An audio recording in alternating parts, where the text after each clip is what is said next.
Hey everyone, welcome back to the channel. In today's video, I'm going to show you how to download TeamViewer in your PC or laptop. So first of all, just open up the browser and go to Google. Now search for TeamViewer.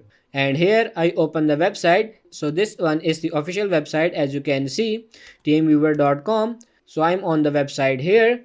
Then click on accept all cookies and here you can see free download. Just click on it.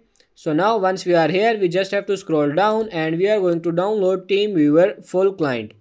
We got two versions, one of 64 and the other is 32 bits. And after knowing your system, you can just download it whether it's 64 or 32 bit. So I'm just going to click on this 64 bit and as you can see the setup is downloaded successfully. I'm just going to click on this setup to install TeamViewer here. It's simple and easy. Just click on default installation. Now click on this one here to continue. Just wait until it's getting back here.